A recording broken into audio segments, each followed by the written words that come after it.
Palavra da Verdade, com Hernandes Dias Lopes. Então eu peço que você abra sua Bíblia comigo agora, no Salmo 1. E hoje vamos trabalhar este belíssimo Salmo de Davi. Salmo 1. Mantendo a sua Bíblia aberta comigo nesta passagem. Está escrito o seguinte: bem-aventurado o homem que não anda no conselho dos ímpios, não se detém no caminho dos pecadores, nem se assenta na roda dos escarnecedores. Antes o seu prazer está na lei do Senhor, e na sua lei medita de dia e de noite. Ele é como árvore plantada junto a correntes de águas, que no devido tempo dá o seu fruto, e cuja folhagem não murcha, e tudo quanto ele faz será bem sucedido. Os ímpios não são assim, são porém como a palha que o vento dispersa. Por isso os perversos não prevalecerão no juízo, nem os pecadores na congregação dos justos. Pois o Senhor conhece o caminho dos justos, mas o caminho dos ímpios perecerá. Antes de entrarmos na exposição deste salmo, me permita fazer uma introdução ao livro de Salmos. Vocês todos sabem que Salmos é o livro mais longo, extenso da Bíblia. São 150 poemas, escritos num período de aproximadamente 1000 anos. Porque você tem Salmo de Moisés, como o Salmo 90, que viveu 1500 anos antes de Cristo. E você tem salmos pós-cativeiro babilônico, que ocorreu aí no 5º século antes de Cristo, como o Salmo 126. O livro de Salmos, ele teve vários autores. Você tem Davi, você tem Asaf, você tem os filhos de Coré, né? Você tem Moisés, você tem Salomão, você tem Etã. E este livro, como o Pentateuco, os 5 livros da lei, ele também está dividido em 5 livros. Salmo 1 ou Salmo 41, o primeiro livro, todo ele basicamente de Davi. Depois você tem o segundo livro, 42 ao 72. Aí você tem autores variados. Depois você tem o terceiro livro, 73 a 89. Você tem o quarto livro, Salmo 90 ao 106. E você tem o quinto livro, Salmo 107 ao 150.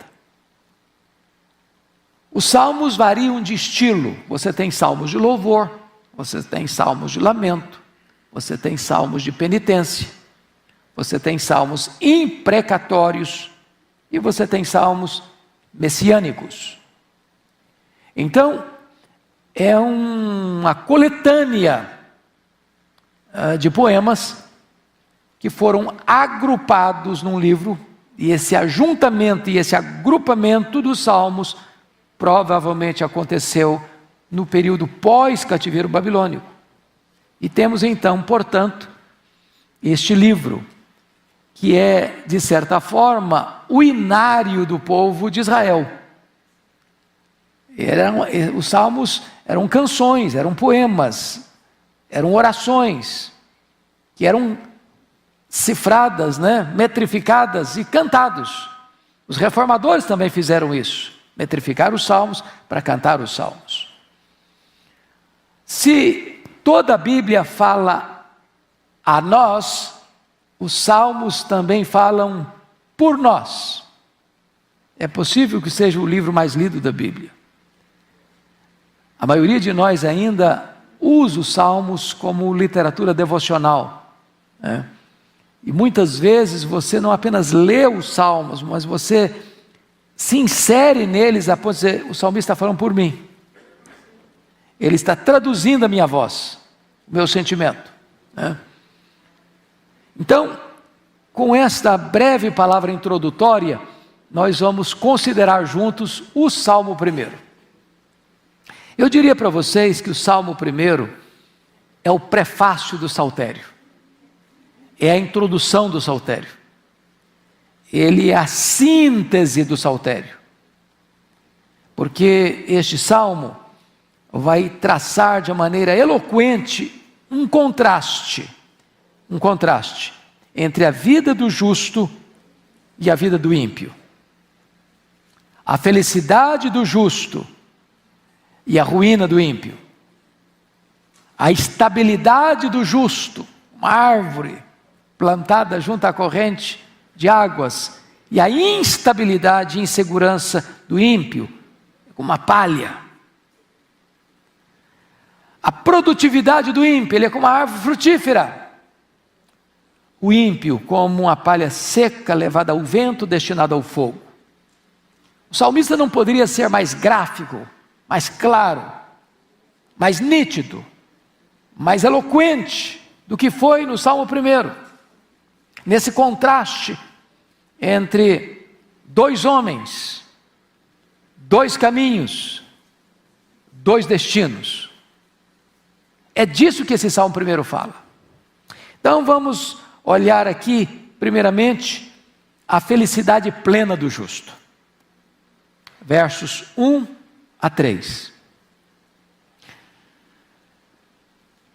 Diríamos nós que o Salmo 1, ele é uma espécie de paralelo ou muito semelhante ao próprio Sermão do Monte, que começa com a expressão bem-aventurados os humildes, bem-aventurados os mansos, e aí por diante. Ele começa também com a felicidade no seu frontispício. Bem-aventurado. E essa palavra bem-aventurado, tanto no hebraico quanto no grego, não é apenas feliz, mas é muito feliz. E os Salmos começam então dizendo que a felicidade é legítima. A felicidade é o cardápio de Deus na mesa do crente. Não é pecado buscar a felicidade, nem é pecado ser feliz. É preciso concordar com John Piper quando ele diz que o problema do homem não é a busca da felicidade. Ela é legítima. Mas é contentar-se com a felicidade pequena demais, terrena demais, limitada demais, quando Deus tem para nós a maior de todas as felicidades, de conhecê-lo, de amá-lo, de glorificá-lo, de fruí-lo. Então, vamos olhar aqui este mapa da felicidade. A felicidade plena do justo. Primeiramente, o justo é feliz por aquilo que ele evita. Olha o verso 1 comigo. Bem-aventurado o homem que não anda no conselho dos ímpios, não se detém no caminho dos pecadores, nem se assenta na roda dos escarnecedores. Então ele está tratando de 3 tipos de pecadores. O ímpio, o pecador e o escarnecedor. Ele está tratando de 3 tipos de pecados. E ele está tratando também de 3 tipos de lugares de pecados. Então, com isso em mente, vamos dar uma olhadinha nesse texto aqui. Veja você que o texto está todo em ordem progressiva, ou ascendente ou descendente. Por exemplo, vamos pegar os verbos. No verso 1, andar, deter, se assentar. Percebeu o grau decrescente? Andar é movimento, deter é parar, assentar é se acomodar. Agora vamos ver um outro grau aí de movimento dos pecadores. Ele começa ímpios, depois pecadores, depois escarnecedores. É outro grau. Depois você tem um terceiro grau, que é a forma do pecado. Começa com conselho, depois vem para caminho, depois vem para roda. Então note que, como no único versículo, o Davi tem o cuidado de mostrar a progressão do pecado. E ele diz: como é que você pode ser feliz? Primeiro, você é feliz quando você não adota o estilo de vida, a cosmovisão do ímpio. Bem-aventurado o homem que não anda no conselho dos ímpios. Conselho aqui é a cosmovisão. É o conjunto de normas, de regras que governam essa pessoa. É a maneira dele ver a vida, é a maneira dele enxergar a vida. O ímpio tem um caminho, ele tem uma cosmovisão, ele tem um conjunto de valores para ele, que não são os valores de Deus, que não são os princípios de Deus.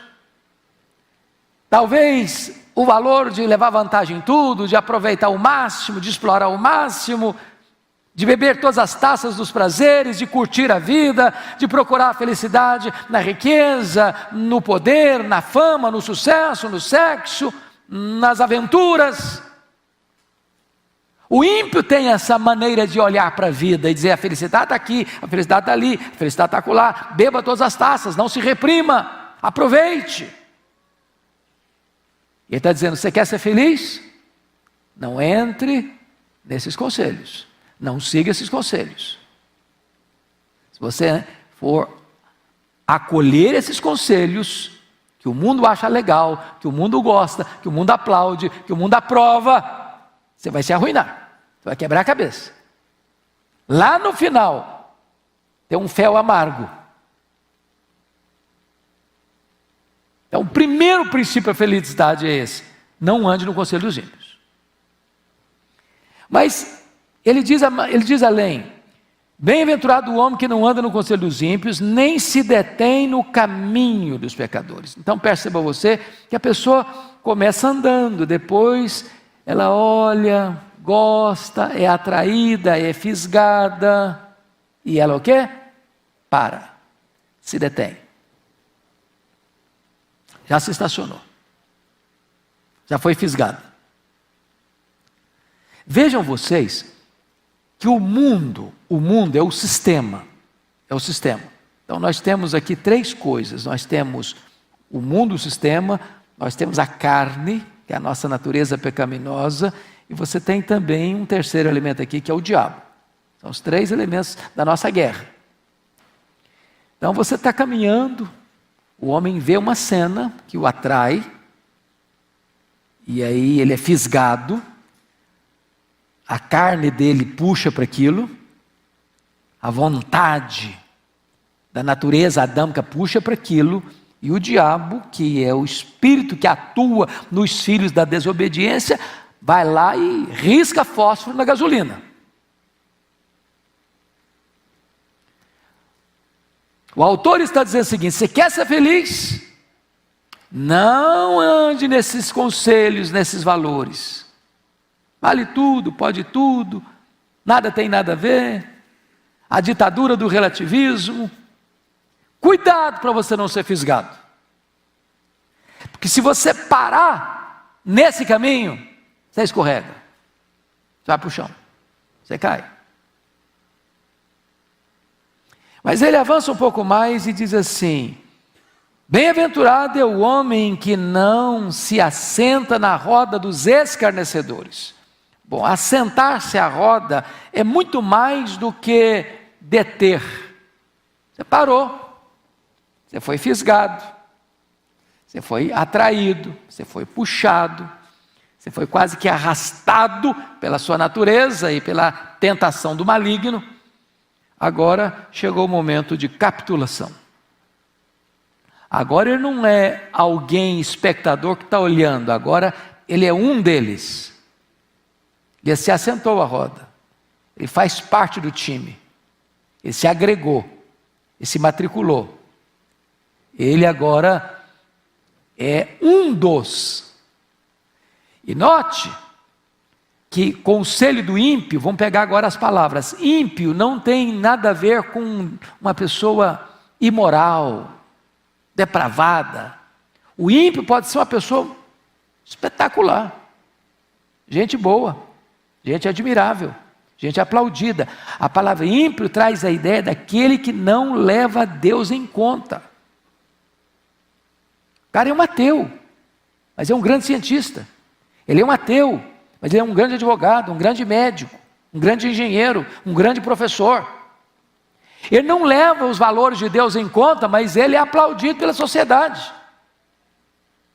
Ele tem uma cosmovisão, ele tem um entendimento da vida, a lente dele enxerga a vida por outro ângulo. E a Bíblia diz: não entre no conselho dele, não siga a visão dele, não abrace a cosmovisão dele. Agora, caminho do pecador. Pecador já é uma palavra que vai além de ímpio, avança um pouco mais. A palavra pecado é aquele que erra o alvo, é aquele que desobedece, é aquele que conscientemente e deliberadamente opta, escolhe o caminho largo, o caminho das facilidades, o caminho onde é proibido proibir, onde vale tudo. Você decide. Você não deve se reprimir. Você não deve negar a você nenhum prazer que o seu coração sedento de prazer deseja. Mas agora chegou o final da linha. Não se assenta na roda dos escarnecedores. Agora não é só não considerar Deus, não é só pecar deliberadamente, não. Agora é ver Deus e zombar dele, e fazer piada, e fazer motejo, e escarnecer. É aquela pessoa que perdeu por completo a referência de vergonha, de sentir-se constrangido em falar as coisas mais horríveis, em praticar à luz do sol as coisas mais vergonhosas. Ela perdeu por completo o pudor, a vergonha, está escarnecendo. Agora preste atenção. Nunca ninguém começa a caminhada da vida já escarnecendo. Não, primeiro você anda no conselho. Depois você se detém no caminho dos pecadores. Só então você se assenta à roda dos escarnecedores. Você quer ser feliz? Fuja disso. Você é feliz por aquilo que você evita. Tem caminho que você não pode andar, tem lugar que você não pode frequentar, tem conselho que você não pode ouvir, tem roda que você dela não pode fazer parte. Se você quer ser feliz, se você é justo. Essa é a primeira orientação do salmista. Mas em segundo lugar, veja com você comigo que você pode ser feliz não só por aquilo que você evita, esse é o lado negativo. Mas agora vamos ao lado positivo. Você é feliz por aquilo que você faz. Olha o verso 2 comigo. Antes o seu prazer está na lei do Senhor, e na sua lei medita de dia e de noite. Então, a vida cristã não é só o lado negativo. Não faz, não faz, não faz, não faz. Ser cristão não é só ter um não na testa. Agora tem um lado positivo. Agora é o que você faz. Você não tem prazer no conselho dos ímpios, você não tem prazer no caminho dos pecadores, você não tem prazer na roda dos escarnecedores. Antes, o seu prazer está na lei do Senhor. E lei do Senhor aqui não é só a Torá, não é só o Pentateuco. Lei do Senhor é uma expressão que o Salmo 119 usa 8 expressões diferentes para mostrar toda a palavra de Deus. Seu prazer está na lei do Senhor. Seu prazer está na palavra de Deus. E o que você faz com essa palavra? Você medita nela de dia e de noite. E meditar de dia e de noite, gente, não é que você não vai trabalhar mais. Não é que você está lá na sua empresa, você é empregado, e está lá e você está enrolado no seu serviço, com a boa justificativa. Bom, gente, eu estou enrolando meu serviço aqui porque eu estou obedecendo uma ordem de Deus. Tem que meditar de dia e de noite. Não é isso não. Faz favor de trabalhar direitinho, de não roubar o tempo do seu patrão. de não tomar o tempo da sua empresa. Mas o que é meditar de dia e de noite?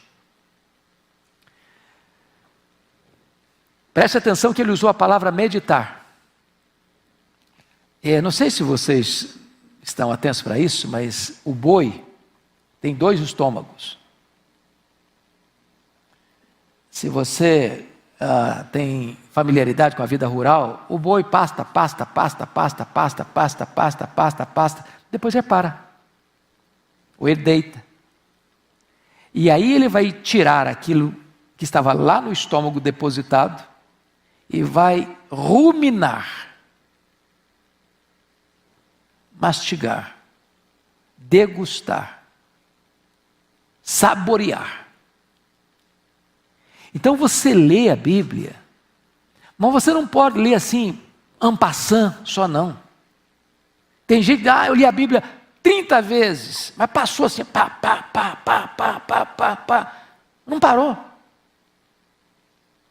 Não concentrou. Não digeriu. Não aplicou. Não perguntou o que tem a ver comigo. Como é que eu vivo isso? Como é que eu aplico isso? Irmãos, tem hora que não dá para você correr para pegar a sua Bíblia. Tem hora que você não dá para ligar para o pastor, como é que é aquela passagem mesmo? Onde está mesmo? Como é que é? Não. Você está aí no fronte da batalha, você está aí no aceso da luta, você está aí na tábua da beirada da tentação. Quando Jesus enfrenta o diabo lá no monte, está escrito, a palavra está na sua mente, a palavra está no seu coração, a palavra está nos seus lábios. Essa é a ideia que você leu a Bíblia e estudou a Bíblia e você diz agora eu vou reter isso, eu vou meditar nisso, eu vou pensar como isso aplica na minha vida, e de repente a Bíblia está governando a sua maneira de pensar, de sentir, de falar, de agir, de reagir. E ele está dizendo, você quer ser feliz? Então fuja daquilo lá, comece aqui, tenha seu prazer na lei do Senhor. Irmãos, uma palavra muito preciosa aí, ter o prazer. Eu pergunto a você, que valor a Bíblia tem na sua vida? Olha, gente, eu não sei quanto a vocês, mas eu acho que se tirasse a Bíblia de mim, tiraria minha vida, meu fôlego, meu oxigênio. O salmista não foi retórico quando disse o seguinte: a tua palavra é mais preciosa do que muito ouro depurado, e ela é mais doce do que o mel e o destilar dos favos.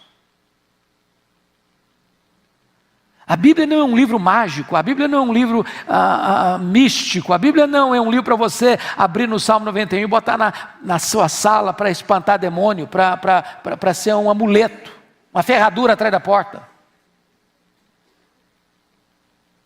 A Bíblia é um livro para você ler, para você entender, para você meditar, para você degustar, para você aplicar, para formatar a sua cosmovisão, para você pensar biblicamente, para você falar biblicamente, para você agir biblicamente, para você reagir biblicamente. Se você fizer isso, você vai ser feliz.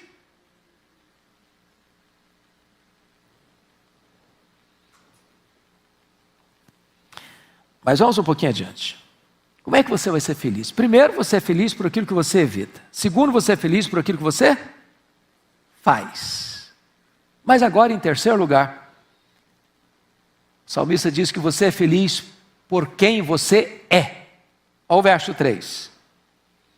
Ele é como a árvore plantada junto à corrente de águas, que no devido tempo dá o seu fruto, e cuja folhagem não murcha, e tudo quanto ele faz será bem sucedido. Olha a riqueza de detalhes desse versículo. Primeiro, você é como árvore. Uma árvore traz beleza. Uma árvore traz fruto. Uma árvore dá sombra. Uma árvore melhora o ar Por isso que nós precisamos plantar árvores. Não pode ser um deserto. Mas note você que essa árvore não é nativa, ela foi plantada. Não é nativa, foi plantada, alguém plantou. E quem plantou essa árvore foi Deus. Você é uma árvore plantada por Deus. Mas quando Deus foi plantar você, Deus escolheu um local muito estratégico para plantar você. Você é uma árvore plantada junto à corrente de águas. Deus não plantou você num deserto, Deus não plantou você em terra seca, Deus não plantou você em lugar inóspito. Deus escolheu um local próprio para plantar você, junto à corrente de águas. E ele prossegue e diz, que no devido tempo dá o seu fruto. Tem estações de fruto na sua vida. Você foi plantado para produzir, para frutificar. E Jesus disse, nisso é glorificado meu Pai, em que você dê muito fruto. E mais, e cuja folhagem não murcha, ou seja, a intempérie vem, a seca vem, o sol é causticante, mas porque você foi plantado junto à corrente de águas, a seca, o calor do sol não murcha você. As circunstâncias adversas não tiram a sua alegria, não tiram a sua beleza, não tiram o seu sorriso, não tiram a sua esperança. Ele vai mais. E tudo quanto ele faz será bem sucedido. A bênção do Eterno acompanha você. Deus está por trás, abençoando a obra das suas mãos. Então vejam vocês, que o texto vai nos informar que você e eu somos esta árvore. Eu, como disse, concluí o meu comentário de Salmos e uma das fontes de pesquisa foi a revista do nosso pastor, Arival. Eu busquei, rebusquei e garimpei tudo o que eu podia sobre os Salmos. E o Arival, na sua revista, vai falar aqui de 5 coisas do justo como a árvore. Primeiro, sua permanência, ela está firmemente plantada. Segundo, a sua posição, ela está plantada junto à corrente de águas. Terceiro, a sua produtividade, no devido tempo dá o seu fruto. Quarto, a sua perpetuidade, a folhagem não murcha. Quinto, a sua prosperidade, tudo quanto ele faz será bem sucedido. Bom, declarada então a felicidade do justo, agora Davi vai contrastar o justo com o ímpio. Quando você olha o cenário do mundo aí, irmãos, parece que o ímpio está ganhando de goleada. Ganhando de goleada. Chega o carnaval, agora está proibido, né? 4 dias, pulando e dançando atrás de um trio elétrico, bebendo todas.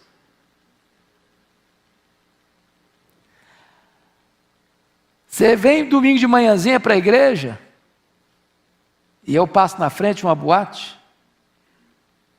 quando eu estou entrando na Bandeirantes, a moçada está saindo. 7 horas da manhã, é bem verdade, com a cara amarrotada. Alguns vomitando na calçada. Mas na cabeça deles, curtiram a noite. Beberam todas. Você entra no Morumbi, no Pacaembu, no Palestra Itália, a multidão está lá. Não estou falando que crente não possa estar lá, não. Mas a maioria que está lá, o prazer dele está no time dele. Ele está feliz ou está triste, ganhou ou está alegre, perdeu também a alegria.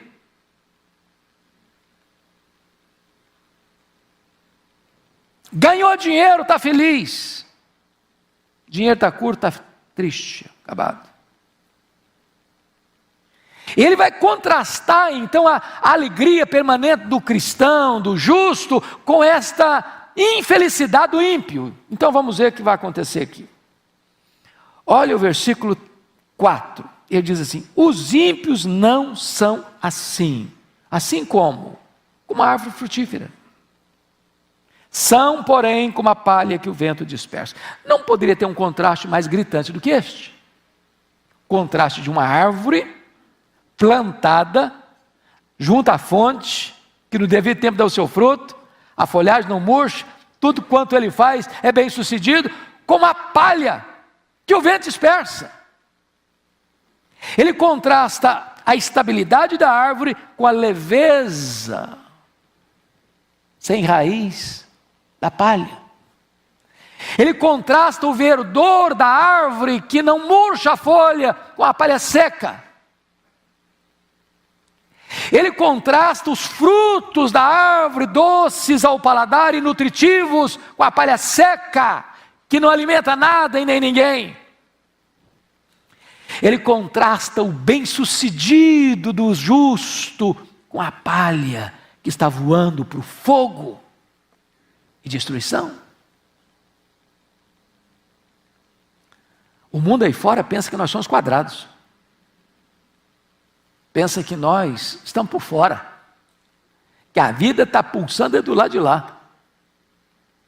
O mundo pensa como o pródigo que chegou para o pai e disse: pai, o negócio é o seguinte, essa casa está chata demais, esse negócio de ficar aqui não está com nada, a vida está pulsando do outro lado, e é para lá que eu quero ir, e tem uma coisa, e eu quero a minha herança, e eu sei que eu só posso ter direito para o senhor morrer, mas no meu coração o senhor já morreu, então o senhor me dá logo, porque eu quero é curtir a vida. E essa curtição acontece. E as taças do pecado são doces ao paladar, mas amargas no estômago.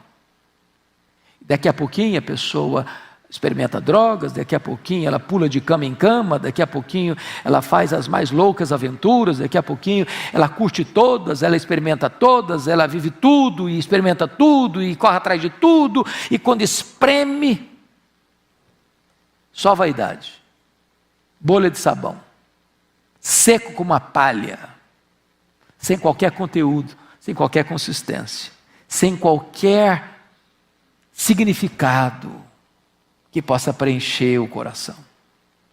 Palha destinada para o fogo.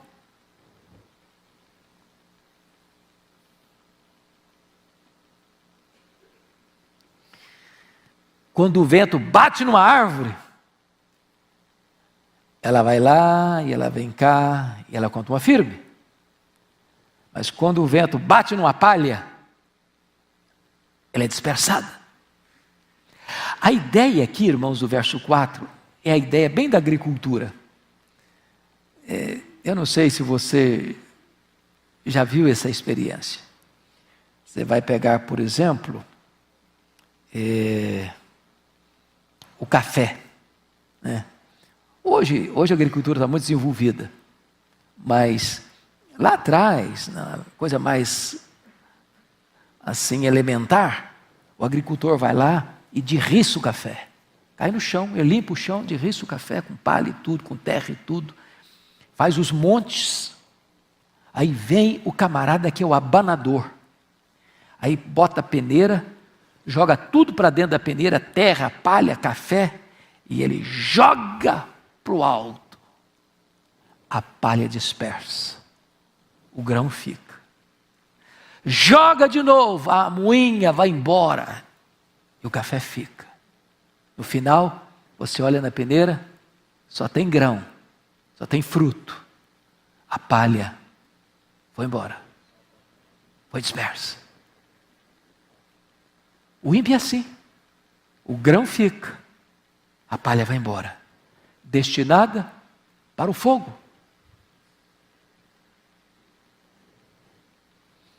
Mas prossiga a leitura comigo, por gentileza, no verso de número 5. Porque aí há uma outra informação. Os ímpios não apenas não têm estabilidade, mas os perversos, os ímpios, serão condenados no juízo. Olha o verso 5.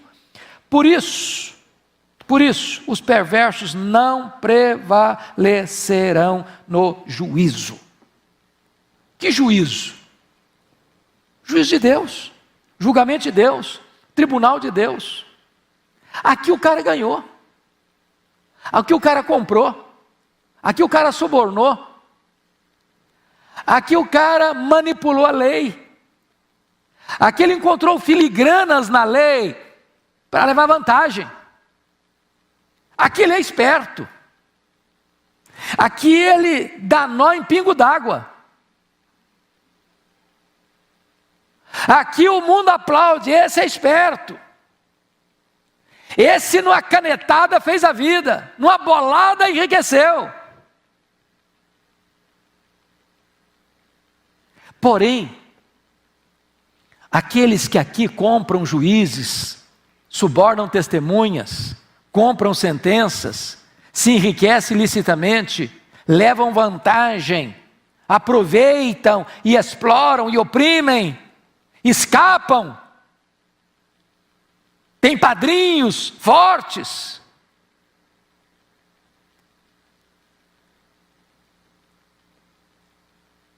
São tidos como os tais nos egrégios tribunais e escapam.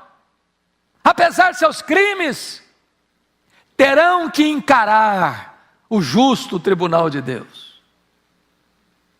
E lá não vai ter suborno, e lá não vai ter jeitinho, e lá não se compra testemunha, e lá o juiz não se vende, e lá o critério é a verdade e a justiça, e lá o ímpio vai estar encrencado.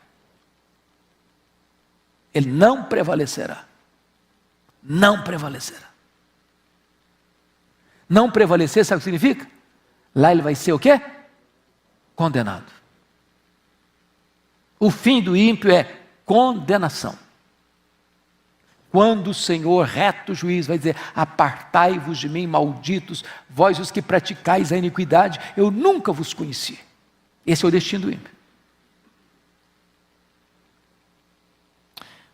Terceiro lugar, os pecadores não apenas não têm estabilidade, não apenas serão condenados no juízo, mas em terceiro lugar, os pecadores serão banidos da congregação dos justos. Olha o versículo 5b, nem os pecadores na congregação dos justos.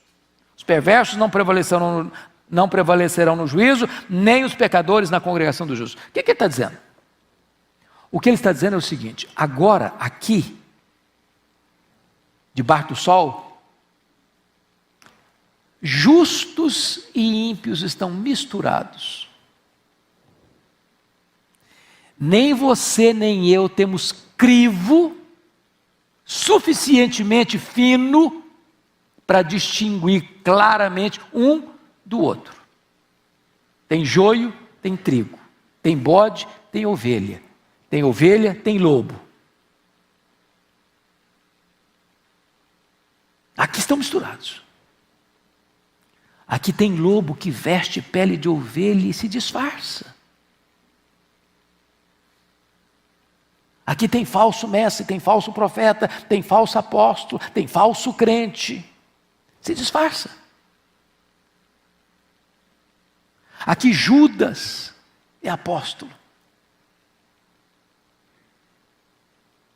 Aqui Ananias e Safira são beneméritos. Mas naquele grande dia, diz a Escritura, que os pecadores serão banidos da congregação dos justos. Aqui a terra não vai ser purgada do joio, mas no dia do juízo, joio é joio, trigo é trigo.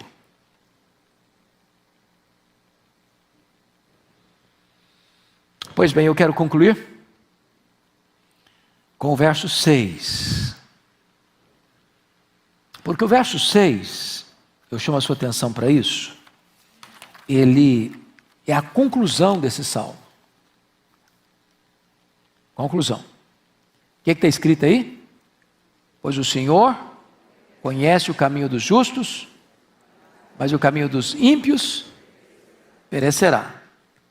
2 homens, 2 caminhos, 2 destinos.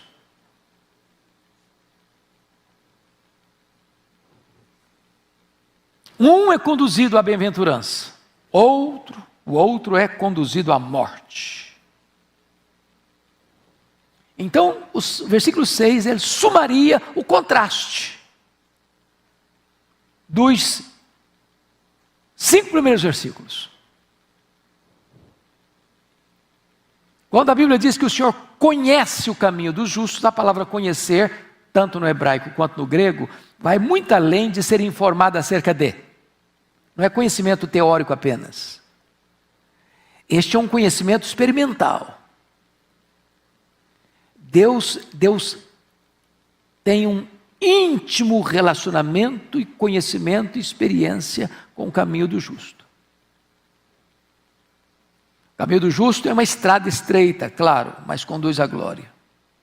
O caminho do ímpio é um caminho largo, espaçoso, trafegado por muita gente, mas conduz ao inferno.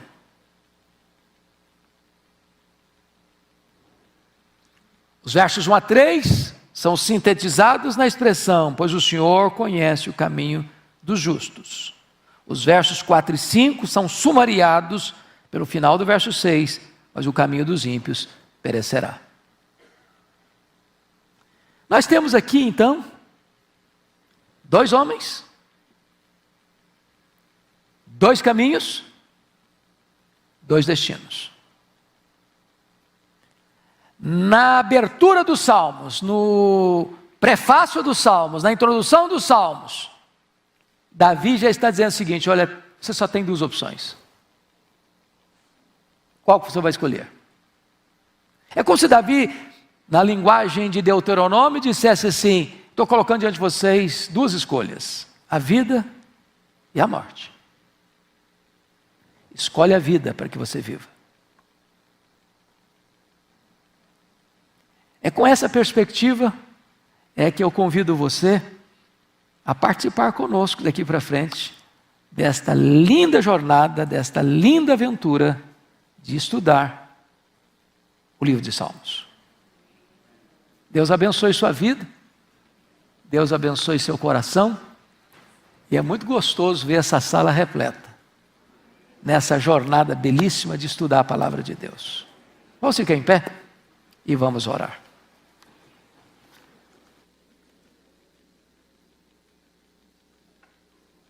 Senhor Deus, nós te adoramos, porque Tu és maravilhoso, Tu és o nosso Deus, Tu és a nossa fonte de prazer, de alegria, de deleite. Tu és o nosso Criador, Tu és o nosso provedor, Tu és o nosso Redentor, Tu és o nosso protetor, Tu és o nosso consolador, Tu és o nosso libertador, Tu és a razão da nossa vida.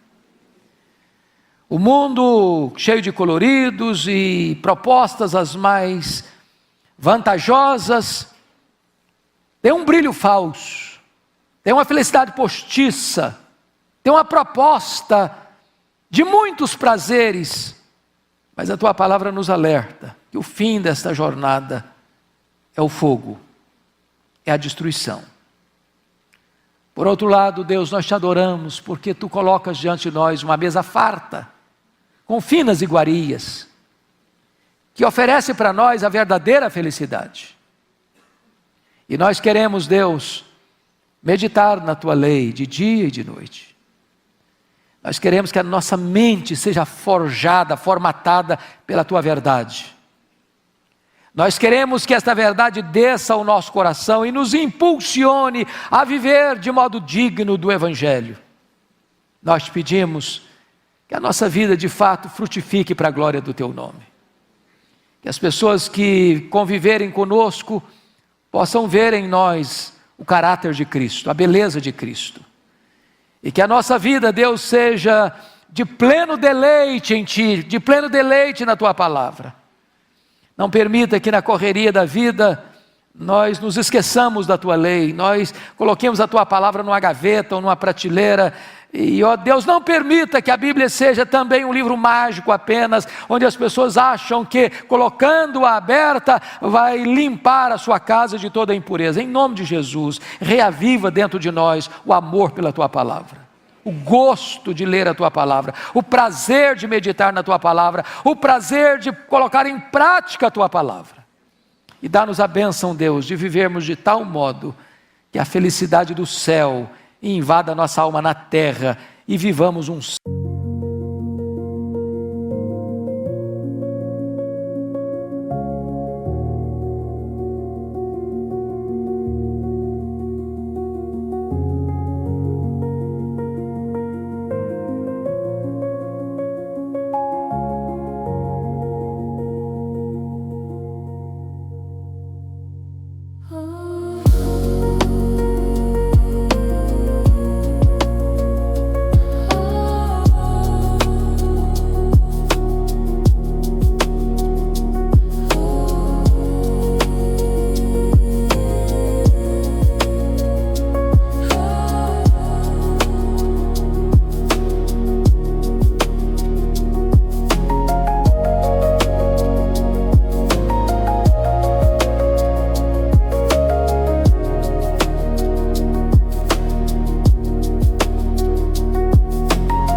Você já teve alguma dúvida acerca da existência de Deus, acerca da criação, da veracidade da Bíblia? O que você tem a dizer sobre a teoria da evolução e criacionismo? Eu sou Hernandes Dias Lopes. Seja bem-vindo ao HDL Podcast. Muito bem, nós estamos começando o nosso podcast HDL Podcast e com a honra de receber hoje um dos mais conceituados cientistas do Brasil, Dr. Marcos Nogueira Eberlin. Que privilégio recebê-lo aqui hoje. Privilégio imenso e todo meu, reverendo. Nós temos seguido seu trabalho no Brasil e quando eu recebi esse convite, minha esposa falou assim, você vai no podcast do reverendo Hernandes Dias Lopes? Eu falei, sim. Eita, ela só não sabe que é a estreia. É estreia, mano. Uau, sensacional, um privilégio, uma honra imensa. Agradeço essa oportunidade de... Espero que seja o primeiro de uma série, viu? Amém. Porque o assunto que vamos tratar aqui hoje não dá para esgotar num podcast só, né? Você teve recentemente com a equipe lá no Inteligência Limitada e foi recorde de tempo. Foram quantas horas ininterruptas? 10 horas e 45 minutos, pastor. Hoje não vamos ser tanto tempo assim não, tá? Olha, fiquei com uma lista imensa de assuntos que eu não consegui discutir ainda, com o Pirula, o Sacani, o Jaime. Foi épico. E é o maior podcast na história do YouTube mundial. Olha isso. De um debate. Olha isso. Ô Marcos, me permita chamar de Marcos para ficar mais informal, né? Quando que você teve esse despertamento, esse interesse para estudar química, já que você é um bacharel, um doutor, um pós-doutor nesta área? Como é que começou essa história na sua vida? Pastor, eu digo que Deus guia os nossos passos. Inclusive, Ele escolhe a carreira que a gente deve seguir. Eu queria fazer computação, mas eu fui com meu primo para praia aqui em Ubatuba e estava lá de boa, né? Aí quando eu cheguei em Campinas, falei, agora eu vou fazer o meu vestibulando para o curso técnico de computação. Liguei para lá e ele falou assim, tá fechado. O único que está aberto ainda é o de química. Falei, química é legal, vou lá. E entrei no curso técnico aqui em Campinas, no Coticap na época. E comecei com a química. E descobri que Deus realmente me colocou na área certa, porque tudo é química, e a química é tudo. Olha isso. Praticamente tudo na ciência gira em torno de átomos, moléculas, bioquímica, biologia, química. Cosmologia é um processo químico, o universo é químico, ele se estrutura quimicamente. Então Deus me guiou, eu entrei na química com um propósito. Acho que eu sempre falo, a evolução espera que você não saiba química. Tem que ter muito evolucionista, né, pastor? Fora e dentro das nossas igrejas. Então, pessoal, olha, se você sabe química como eu, que Deus me deu esse privilégio de saber, ninguém compra a evolução. Interessante. E você fez o seu bacharelado aqui, depois o seu doutorado aqui em Campinas, e depois disso você foi para fora? Sim, olha, pastor, quando eu fui fazer o vestibular, eu era membro da primeira Igreja Batista de Campinas. E o primeiro dia do vestibular era num domingo. Sei. Aí eu desci a Andrade Neves, quem está nos ouvindo aqui de Campinas sabe, né? E fui para a rodoviária pegar o ônibus. E eu fiquei parado lá e o ônibus não vinha. De repente, eu percebi que já era quase meio-dia. E o vestibular era na Unicamp, que demora pelo menos uns 40 minutos para chegar lá. Falei, desisti, vou embora para casa. Perdi o vestibular. De repente, para um rapaz do meu lado, que eu não sei quem seria até hoje, e diz assim, você vai para o vestibular da Unicamp? Eu falei, sim, vou. Você está esperando aqui o ônibus? Eu falei, mas parece que não passa mais. Ele falou, realmente, não passa mais o ônibus aqui. E ele falou assim, olha, vamos junto comigo para o vestibular de táxi? Eu falei, rapaz, eu não tenho dinheiro. Eu tinha um trocadinho ali para pagar o ônibus. Ele falou, não, eu pago. Aí, de repente, apareceu um táxi. Ele falou, para, táxi. Fomos para a Unicamp. Pastor, sabe aquelas entrevistas que eles fazem daqueles sujeitos que quase perdem o vestibular, que entra. O portão fecha? Fechou. Chegamos na Unicamp, ele falou, corre, aquele portão lá. Fechou o portão. Olha isso. Deus mandou um anjo, não foi? Que coisa linda. E aí, chegou no outro dia, eu acordei e falei assim, eu tinha feito a prova de português e inglês. Português eu detestava, até hoje detesto. Porque não tem regra, né? É uma aula de regra em 15 de sessões. Eu não gostava, minha mente é cartesiana. Mas vou te dizer que 95% da população brasileira não fala corretamente português, então fica tranquilo. Não sabe nem... A gente fala vai ir, eu vou ir, né? Ao invés de falar irei, né? Aí eu peguei e falei assim, vou trabalhar na Ródia, que eu trabalhava na Ródia na época. Cheguei lá, estava trabalhando, 11 horas, chega o meu chefe, Luiz Carlos Gerês, um italianão. Marcos, o que você está fazendo aqui? Eu falei, estou trabalhando, Gerês. Ele falou, você não ia fazer o vestibular? Eu falei, como é que você sabe, Gerês? Eu não contei para o meu chefe, né? A gente não contava para o chefe que ia fazer o vestibular, né? Ele, estou sabendo. Mas por que você não foi fazer? Porque é muito importante para você, não sei o quê. Eu falei, Gerês, não dá nem para eu chegar na Unicamp mais. Esquece. Ele volta para a sala dele, reverendo. e chega nas minhas costas, bate de novo. Olha, tá aqui a chave do meu carro. Olha isso. Outro anjo, né, pastor? Aí eu olhei assim, reverendo, ele tinha um Dodge, era um Dodginho, uma coisa mais linda do mundo. Pensa num carro. Era o Jaguar de hoje. Aí eu chego na Unicamp dirigindo o meu Jaguar. Não tinha ninguém tinha carro naquela época. Eu parecia o filho do Elon Musk chegando lá. E entrei em química. Olha como Deus dirige. Me colocou na melhor área, espectrometria de massas. Eu conto nos meus livros, né, os milagres que Deus fez para que eu me tornasse um químico. Fala em livros, você tem vários livros publicados e muitos artigos publicados nas mais importantes revistas de ciência do Brasil e do mundo. Como é que foi isso, seu gosto também para escrever e compartilhar o seu conhecimento? Olha, comecei, pastor, trabalhando com espectrometria de massas, que é uma área em ciências que, quando eu comecei a trabalhar, era o patinho feio da ciência. Ninguém queria fazer espectrometria de massas, que era uma área extremamente limitada. Mas Deus dirigindo de novo. Quando eu começo a trabalhar com espectrometria de massas, passa alguns anos, há uma revolução na área. E um dos grandes cientistas que fez essa revolução ganhou um prêmio Nobel, John Fein. E o patinho feio se transforma num lindo cisne. Olha isso. E eu começo a trabalhar no Brasil e era praticamente eu, sozinho. Eu comigo mesmo.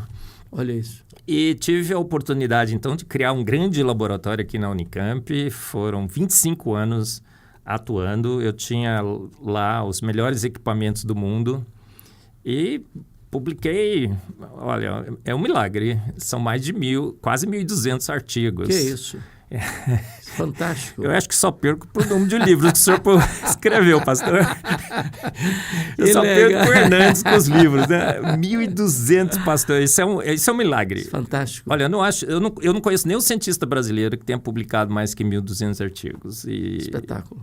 É Deus guiando, porque eu não faria isso, né? Eu sou pó e ao pó voltarei. Eu digo que eu sou apenas um rapaz latino-americano. Conhece a música, pastor? Conheço. Sem parentes importantes, sem dinheiro no banco e vindo da zona de transição. Porque Campinas, né? Deve ter muito campineiro aqui, né? Todo mundo sabe que Campinas não é interior, é zona de transição. Vamos deixar bem estabelecido aqui, né? E você não é torcedor da macaca, hein? Macaca querida. Amor ágape, sem recompensas, né, pastor? Mas um dia você vai ser campeão, pode ficar tranquilo. Mas o meu primo acaba de ganhar um título pela Ponte Preta. É o Sério? Marco Antônio Eberlin, né? Eles falam um pouquinho diferente. Ele ganhou. Foi campeão da 2ª divisão do Campeonato Paulista, né? Já é alguma coisa. Mas, Marcos, eu escutei há pouco tempo uma mãe dizer assim, uma pessoa que eu conheço, olha, meus filhos agora entraram na universidade. Eles cresceram. Eles não acreditam mais nessas histórias da carochinha que a Bíblia ensina, Adão e Eva, dilúvio. Como é que é esse negócio de você ser um cientista hoje, graças a Deus, tão reconhecido e ser crente ao mesmo tempo? A Bíblia e a ciência coexistem? Reverendo, não só coexistem, mas tem um casamento, uma harmonia perfeita. Eu tenho um podcast, é o 3º melhor do Brasil, né? Porque o primeiro melhor podcast do Brasil é o Arivalcast, né? Que é o meu pastor titular. O segundo melhor podcast... Eu vou concorrer com ele agora. O segundo melhor é o HDL. Pronto. E o terceiro é o meu, né? Claro. É a Bíblia e a Ciência. É um podcast em que um cientista ousa anunciar que é a Bíblia que tem autoridade sobre a ciência e não a ciência sobre a Bíblia. Eu digo nesse podcast, a gente já tem mais de 150 episódios gravados, mostro claramente como que boa ciência se encontra na palavra de Deus, pastor. Boa ciência se encontra na palavra de Deus. Ciência infalível. Ciência revelada pelo autor e consumador da ciência. O doutor Lehan, e nós estávamos conversando nos bastidores agora há pouco, eu li uma frase dele que nunca me esqueci. E eu memorizei essa frase. E ela tem sido um lema para mim, quando ele diz o seguinte, que ciência corretamente entendida e a Bíblia corretamente interpretada nunca entram em rota de colisão porque ambas têm o mesmo ator. Você concorda com essa frase? Absolutamente, concordo plenamente. É o que a gente vê na palavra de Deus, que ela dá uma descrição absolutamente precisa e exata de como o universo foi formado. A palavra de Deus fala em Salmos 33, 9, porque ele ordenou e imediatamente, quando a gente vai ver a palavra em hebraico, a gente sabe que aquele logo ali não é um logo lentinho, né, pastor? Imediatamente o universo foi formado. Em Salmos 33, 6, ele diz que ele soprou o universo com o sopro de sua boca. Pela fé entendemos que pela palavra de Deus os mundos foram criados. A gente vai agora ver as fotos do James Webb, do telescópio da NASA. A foto veio com o universo se formando pronto. Ele está prontinho, estruturado, as galáxias estão massivas, todas com as suas formas já definidas, cheias de buracos negros já supermassivos no centro. Todos os elementos da tabela periódica já estão nessas estrelas, nessas galáxias. Boa ciência confirmando a palavra de Deus. Então eu digo, se você estuda a Bíblia de Gênesis 1, a Apocalipse 22, 21, acertei os capítulos e os... Acho que sim, né, pastor? Você sabe mais ciência que a ciência desse mundo, porque a ciência desse mundo diz que Dino, com vontade de voar, virou canário, que urso nadando de boca aberta virou baleia, que o nada pegou nada para nada, por nada e... Pum, virou tudo. Virou tudo, pastor, olha só. A boa ciência se encontra na palavra de Deus, porque a ciência revelada pelo autor e consumador da ciência. Quem foi a única testemunha ocular da criação do mundo? Deus. A gente diz, né, que em ciência do passado, os melhores relatos são feitos pelas testemunhas oculares. A testemunha ocular foi Deus que fez. Ele disse, olha, eu fiz pronto. Então... Um jovem cristão, por exemplo, que pleiteia entrar num curso universitário, e nós estávamos conversando agora há pouco, e você disse que a estatística é assombrosa, de que 2/3 dos jovens cristãos que entram na universidade acabam esfriando na fé ou perdendo a fé. Um jovem cristão, ele precisa ter uma espécie de complexo de inferioridade ao entrar numa sala, discutindo os assuntos, escutando um professor evolucionista, ou ele pode, ancorado na Bíblia, ter argumentos suficientes para refutar aquelas teorias que são despejadas em cima dele? Essa pergunta merece umas 2 horas de resposta, reverendo. Vamos lá. Olha, não só pode... O que o jovem cristão deve fazer hoje? Normalmente, eu digo que as universidades se tornaram a catedral do naturalismo. E elas estão prontas para doutrinar os nossos filhos. Elas foram treinadas para doutrinar as gerações ali. E estão esperando os filhos dos cristãos chegarem lá. E se você já não é cristão, você só vai ser fortalecido o seu ateísmo. Mas se você é cristão, o professor de biologia chega na sala, reverendo, e fala assim, quem ainda aqui ousa crer em Deus? Porque a minha missão nesse semestre é desconstruir a sua fé em Deus. Está parecendo o filme Deus Não Está Morto? Exatamente. Eu não tenho dúvida nenhuma que as universidades hoje se tornaram centros de catequização no naturalismo. E os nossos jovens estão entrando lá totalmente despreparados. E quando eles são intimidados por essas declarações, eles se recuam, eles perdem a coragem. Mas o que o jovem cristão tem que fazer? Ele tem que levantar a voz, tem que encher o peito e falar assim, quando o professor perguntar assim, quem ainda tem a coragem de crer em Deus, você levanta o seu braço, viu, jovens, todos que estão nos ouvindo, fala, eu, professor. Olha, na realidade, eu nem creio em Deus. Eu não creio em Deus, professor. Eu tenho certeza absoluta que Ele existe. Porque nós estamos atolados, afogados, abarrotados de evidências que Deus existe, professor. Olha só o James Webb, olha a Eva mitocondrial, olha o Adão Y, olha só as nossas... Vamos fazer a conta no nosso genoma. A gente está acumulando de 50 a 100 mutações deletérias por geração. Fomos calcular o número de mutações deletérias, professor. Deu 6.000 anos. Como é que o senhor explica isso?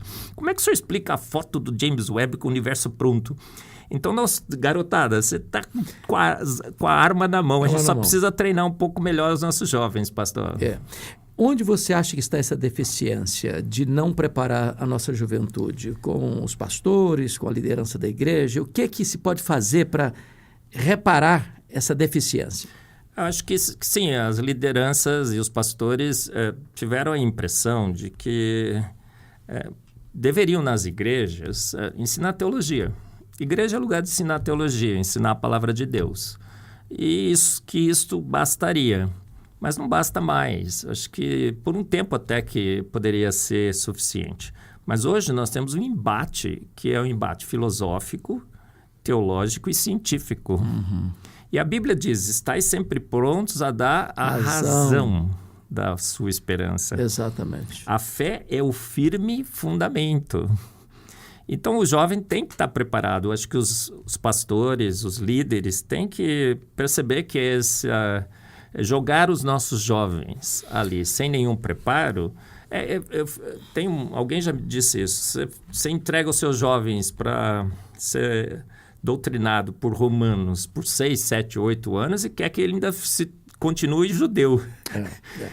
Há uma questão muito complexa hoje, por exemplo, nos seminários, alguns seminários até tomados pelo liberalismo, dizem que Gênesis 1, 2 e 3 é uma metáfora, que não é um registro histórico e que Adão e Eva não existiram. Que resposta você daria a uma colocação dessa? É péssima teologia, com péssima filosofia, com péssima ciência, pastor. Meu sangue ucraniano e russo e alemão, quando o senhor faz essa pergunta, ele entra em ebulição. Eu sou Pedro, eu quero ter uma espada aí para cortar a orelha de quem falou, cortar a língua, né? De quem falou isso, pastor? Olha, Adão, nós descobrimos o Adão Y, pastor. Descobrimos a Eva mitocondrial. Troque miúdos, Eva mitocondrial. Olha, a gente tem na célula uma organela que chama mitocôndria. Ok. E dentro dessa organela, como ela é tão importante, ela não poderia esperar a informação vir toda do núcleo. Então, ela tem o seu próprio DNA. Ok. É um software ali, né? Uhum. E agora, com o genoma humano, porque Deus guia a ciência, Deus é o autor e consumador da ciência, quando ele precisa de novas tecnologias, ele levanta alguém na ciência para descobrir, normalmente são cristãos, porque 90% dos ganhadores de prêmios Nobel são cristãos. Olha isso. Foram isso. É mesmo? Isso é um fato histórico. É 67% de cristãos, 22% de judeus, que a gente não pode dizer que são cristãos, mas são crentes em Deus. Tem muito judeu messiânico agora também, claro, né? Claro. Então, mas estão fundamentados no Antigo Testamento. Isso. Aí fomos sequenciar esse DNAzinho, que está só na mitocôndria. Como ele é pequeno e a gente só ganha da mãe, porque quando o espermatozoide vem, esse DNA é da mitocôndria da mãe, o espermatozoide não traz o DNA da mitocôndria do pai, só usa o da mãe, é mais fácil de sequenciar. E fomos sequenciar para milhares e milhares de pessoas na Terra, saíram vários artigos na Nature e na Science. Descobrimos que todos nós viemos da mesma mulher. Olha isso. Que habitou a Terra há 6.000 anos. E qual a região da Terra, pastor? Nordeste da África. Viu alguma semelhança com a palavra de Deus? Absurdamente sensacional, 100%. Por que chamaram de Eva mitocondrial? Porque não tinha outro nome para dar. Bateu com... A analogia é tão evidente. Fizeram a mesma coisa com o cromossomo Y, no núcleo, que a gente só ganha do pai. Descobrimos que todos nós viemos do mesmo homem que habitou a Terra há 6.000 anos no Nordeste da África. Por isso que eu digo que a Bíblia está sendo absurdamente confirmada pela ciência moderna. Quando um darwinista disse que nós viemos, por exemplo, dos símios, porque há muita semelhança lá do DNA do macaco com o homem, algumas pessoas ainda sustentam essa chamada teoria. Que resposta você daria para uma pessoa dessa? Assiste meu podcast. Chimpa teu mano. Pastor, eu acabei de... Estava em Portugal, em Porto, aí eu tinha que preparar uma palestra lá e eu fiz um upgrade dessa palestra. Você pode encontrar no meu canal no YouTube. Foi sensacional ver como Portugal está voltando a Cristo. É verdade. Muitas igrejas. É verdade, muitas igrejas. Eu estive lá este ano e já visto isso. E aí, no podcast eu falo, olha, são inúmeras evidências científicas mostrando que chimpanzé sempre foi chimpanzé, homem sempre foi homem, e Jane sempre foi Jane, Tarzan sempre foi Tarzan, Cheetah sempre foi Cheetah nessa terra. Assistiu o filme, né? E por quê? Porque a gente foi comparar o nosso genoma, diz que a gente era só 1% diferente. E descobrimos que aquilo lá foi tudo manipulado. Só de comprimento, o nosso genoma, o genoma dos chimpanzés é 4,7% maior. Como é que a gente pode ser só 1% diferente? Tiraram 43% da informação genética da comparação, que era a parte que era mais diferente. Isso é manipular dados, isso é totalmente anticientífico. Mas quando foram fazer a comparação certa, nós somos 33% diferentes no genoma. Isso dá 1 bilhão de pares de bases. Nós somos 80% diferentes em proteínas, nós somos 67% diferentes nos nossos telômeros, nós somos 100% diferentes no cromossomo Y. A falha e raciocínio dos seres humanos excedem em ordens e ordens de grandeza os chimpanzés. Chimpanzé nunca falou uma palavra, pelo menos banana ele deveria ter falado, né, pastor? Eu tenho um amigo que falou que aprendeu inglês para ir para os Estados Unidos. Eu falei, aprendeu inglês? Que palavra que você aprendeu? O que você aprendeu? Uma só palavra. Eu falei, que palavra é essa? Ele falou, beer. Cerveja. Porque o resto... o chimpanzé devia falar pelo menos banana. Nunca falou. Nosso cérebro é 4 vezes maior. Nós somos 2 vezes mais altos. Nós transpiramos pela pele desnuda, eles transpiram só pelos pelos. Se colocar um chimpanzé no Rio 40 graus, paraíso tropical, pronto, ele morre de estresse térmico. Então descansa em paz, não há a menor chance. E aí o pessoal conta nas nossas igrejas que Deus pegou lá um hominídeo entre 10 mil. Conhece essa história, né, pastor? E escolheu lá, soprou nele não sei o quê, porque o fôlego da vida não foi. Foi o Imago Dei. Todas aquelas peripécias que eles fazem para tentar acomodar a evolução com a Bíblia. Mas não dá. Aliás, você pegou um assunto aí que é importante trazer à tona aqui. Francis Collins, o pai do Projeto Senoma, no seu livro Linguagem de Deus, tentando fazer uma espécie de casamento entre Cristo e Darwin, diz que não, na verdade, Deus criou o universo, mas foi pelo processo da evolução. E essa teoria do evolucionismo teísta acabou sendo abraçada por algumas pessoas, inclusive alguns chamados cristãos, teólogos cristãos. Qual a sua visão sobre isso? Às vezes eu chego nas igrejas, né, o pessoal fala assim, o Francis Collins, professor. Enche a boca. Aí eu tremo, né, pastor? O reverendo foi, o que eu vou falar agora, né? Porque eu acho que ele fez um grande desserviço para a igreja. Desculpa aí, Francis, mas você fez. Tentando casar Deus com Darwin. São incasáveis. São temas totalmente opostos. Não há a menor chance de você casar Darwin com Deus. Porque Darwin... Olha, quando que você casa Darwin com Deus, você mata a evolução e mata Deus. Porque a evolução é um processo não guiado. Como é que você pode pôr um guia para guiar um processo não guiado? É totalmente inconsistente e incoerente. Deus é que nem o cara do Bamerindos, né, pastor? Lembra da propaganda? Eu não tinha nascido ainda, não. Fala. Nós temos da mesma geração aí. Eu sei. É aquela propaganda do Bamerindos. Gente que faz bem feito. Deus não é o Deus do devagarinho, pastor. Deus, Jesus, quando falou para Lázaro sai para fora, quanto tempo demorou, pastor? É na hora. Por que ele falou Lázaro sai para fora? Porque se ele falasse sai para fora, saía todo mundo. A palavra de Deus tem poder e o poder e a ação é imediata. Deus não é o Deus do devagarinho. Deus fez pronto pelo poder único exclusivo da sua palavra. Então, esse casamento que o Francis Collins tentou fazer é totalmente espúrio. Espúrio. Espúrio.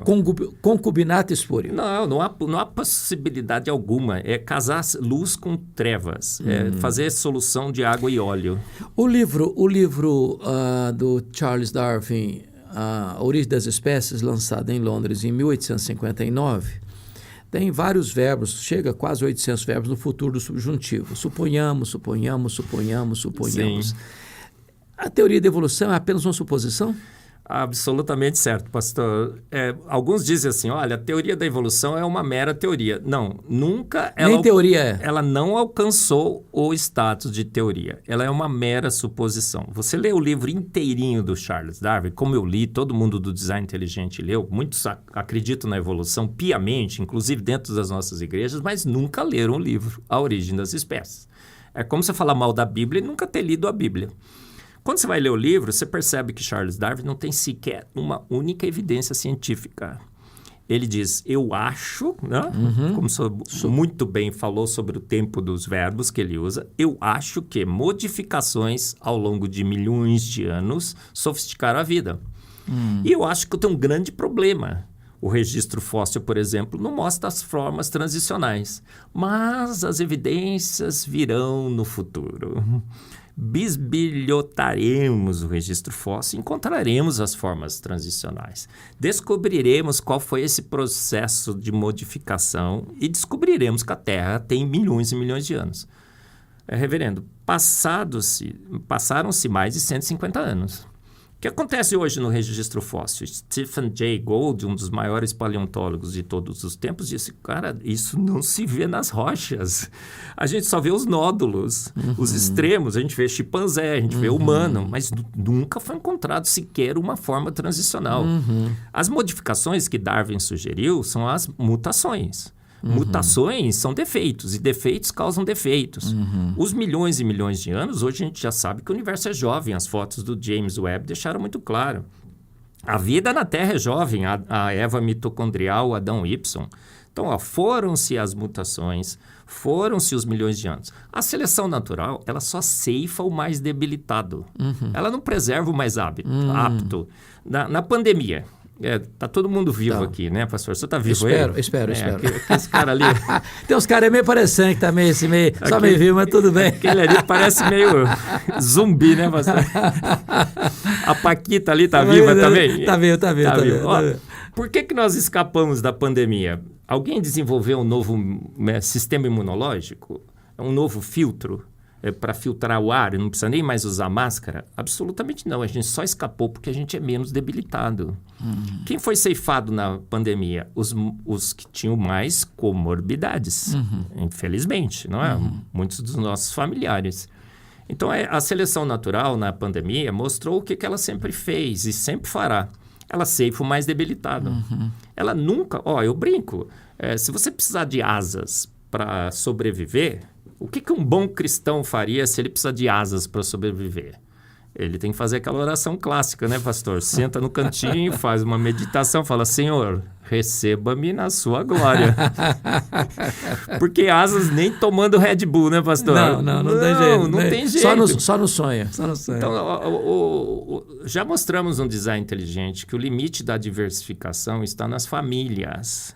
E você tem pequenas modificações, né, dos caninos, os felinos, mas você não tem como evoluir. Então, é um processo... o que Darwin sugeriu foram meras sugestões e nunca, na história da ciência, nenhuma evidência foi confirmada em favor da evolução. Então, nem sequer ao status de teoria, ela deveria ter sido elevada. Então, ela nasceu como uma mera sugestão, sobreviveu como uma mera sugestão, morreu já, porque a gente sabe, nós do design inteligente sabemos, os evolucionistas também sabem que ela morreu sem evidências. E eles estão tentando procurar outro modelo, mas tá difícil, hein, pastor? Tá difícil, hein? Muito. Ô Marcos, há menos de uma década, o Richard Dawkins, chamado de o patrono dos agnósticos ou ateus da Inglaterra, publicou um livro que provocou muito barulho, né, muito ruído. Deus, um delírio.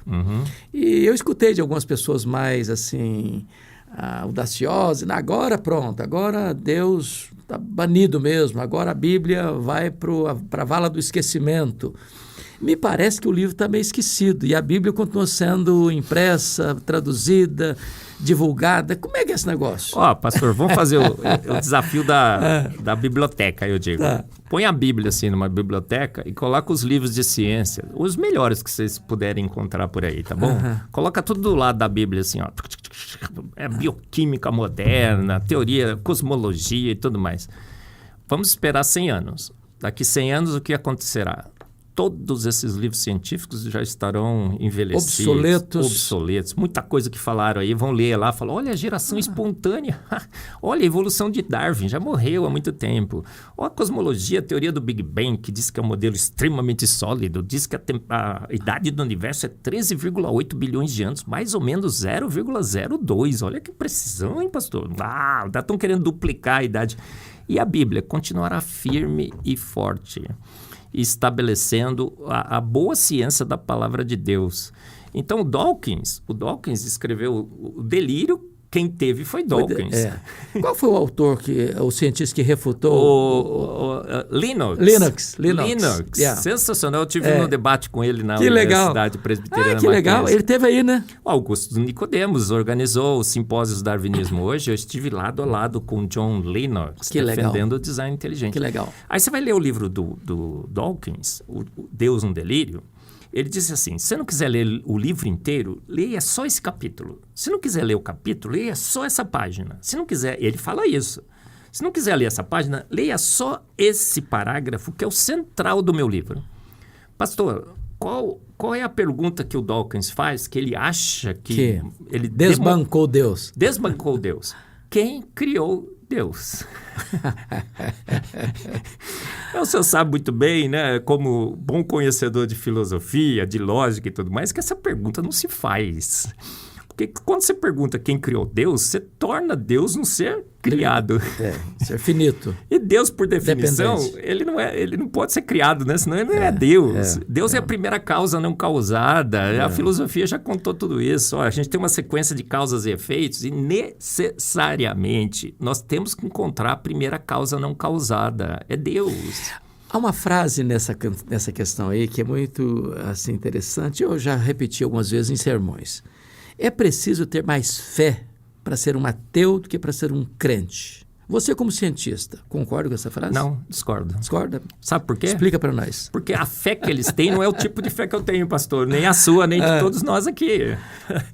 Porque nós temos uma fé plenamente racional. A Bíblia diz, estais sempre prontos a dar razão da vossa esperança. E a fé, lá em Hebreus 11, é convicção e certeza. Certeza das coisas que se esperam. Por que eu tenho convicção de que Jesus vai voltar? Porque ele esteve entre nós, ele deu provas de que ele era Deus. Ele ressuscitou a Lázaro, ele deu vida aos mortos, ele curou os cegos de nascença, ele andou sobre as águas. Então, é nessa confiança que eu tenho num Deus que esteve entre nós e mostrou que ele era Deus, que eu posso ter certeza dos eventos futuros. Agora, o ateu quer o nada, pegou o nada. E o que ele queria fazer com aquele nada? Nada, né? Mas ele pegou o nada para nada por nada e bum, criou tudo. Que o urso nadando de boca aberta virou baleia. Darwin escreveu isso no seu livro. Que processos naturais não guiados, sem intenção de fazer, fizeram um universo todo estruturado, finamente ajustado, 26 constantes universais. Fez uma vida baseada no melhor de todos os códigos, o código genético. Totalmente arbitrário, CTA igual a valina. Um ser com livre arbítrio, porque Deus tem livre arbítrio, né, pastor? Yes. Ufa! Aliás, Deus... Ufa! Deus ele é soberano e ele faz todas as coisas conforme o conselho da sua vontade. Amém. Então a gente não precisa entrar nessa treta aí, não, né? Não. Ele, com livre arbítrio, foi lá e fez. CTA igual a valina. Não tem forças naturais que linkam aquelas 3 bases ao aminoácido valina. Então não tem como, gente. Então é crer no impossível. George Wald, um bioquímico que ganhou o prêmio Nobel, disse assim, olha, eu sei que a evolução da vida é impossível, mas nós estamos aqui e eu acho que a gente evoluiu. Então eu creio na evolução.